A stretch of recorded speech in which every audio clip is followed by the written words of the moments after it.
Eureka Springs is a beautiful, artsy, whimsical town in the Ozark Mountains with a unique and colorful history. Want to know more?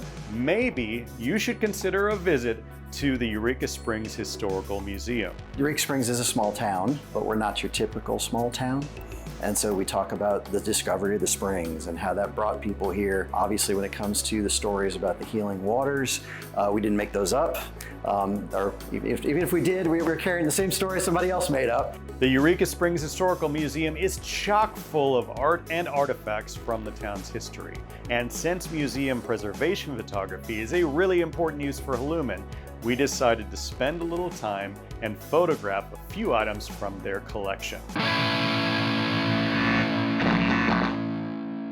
Today we're doing two different Halumin setups. One is the H18 freestyle set powered by speedlights, and the other is a studio set powered by LEDs. This is so we can explore the benefits of both.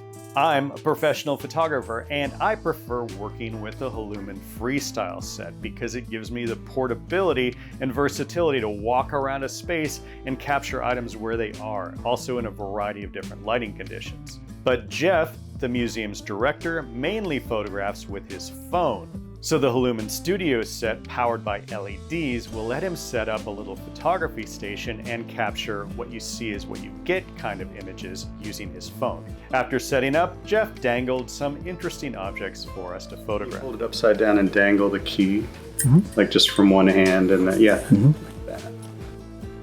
All right. Amazing key dangling. Yeah. This first setup was super simple. We just set the Halumin on top of the museum case in front of the window so that we could get a slightly different background than the black backgrounds that I typically do in these types of photo shoots. Just to give a sense that it wasn't shot in a studio, but it was actually shot on the museum floor.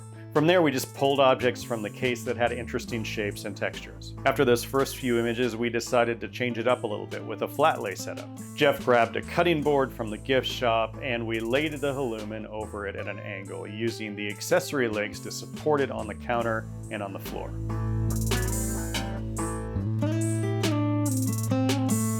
Next, we moved over to the little station that we had set up of the studio set powered by LEDs so that Jeff could take images using his phone. This was Jeff's first experience using Halumin and working with open cylindrical lighting. Next, I decided to enlist the help of a real museum photographer, my friend and Eureka resident, Edward Robinson.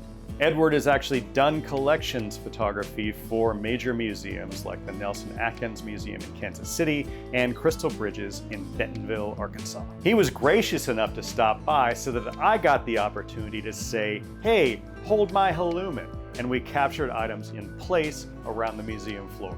We just walked around to a few different objects and he held the Halumin over them as I photographed them in place. Thank you, Jeff, for allowing us to photograph some of your collection today. Nailed it. Looking good, buddy. If you're traveling through Eureka Springs, you should make it a point to stop at the Eureka Springs History Museum. It's located right at the entrance of the downtown, and it is filled with a collection of artifacts, and there's a lot to see and learn about the town's history. If museum collections photography is a part of your world, check out Halumin. It will make those photo shoots of small, precious items really fast and really easy.